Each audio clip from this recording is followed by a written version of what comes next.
তো guys guarantee কিন্তু আগের ওয়ার্ল্ড এপিক আমাদেরকে ব্যাক দিয়েছে। আর নতুন আপডেট দেওয়ার পর আপনাদের কাছে কেমন লাগছে অবশ্যই জানাবেন। আর ভিডিওটি ভালো লাগলে অবশ্যই একটা লাইক আর একটা চ্যানেলটি সাবস্ক্রাইব করে দেবেন প্লিজ।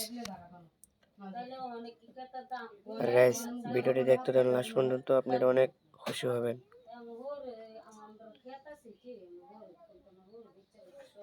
তো গাইস আমরা আইডিটা লগ ইন করে ফেললাম।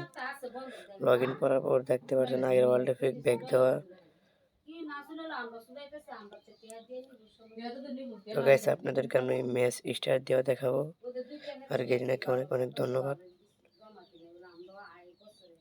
তো গাইস দেখতে পাচ্ছেন, চলেন আপনাদেরকে আমি ঘুরে ঘুরে দেখাই। দেখেন গাইস এই যে আগের ওয়ার্ল্ড এপিক। আর গাইস আপনার আগের বাঙ্গা ঘরও আছে এই জায়গার মধ্যে, আপনারা দেখতে পারবেন। আপনারা অনেক মানুষ এই ভাঙ্গা ঘরের লেগে অনেক কান্দাকাটি করছেন গাইস, দেখতে পাচ্ছেন এই যে আগের ভাঙ্গা ঘর গাইস গেল গা। তো গাইস এই যে সেই ভাঙ্গা ঘর, এই যে ভাঙ্গা ঘর গাইস। তো আপনাদের কাছে কেমন লেগেছে অবশ্যই মতামতটি কমেন্ট বক্সে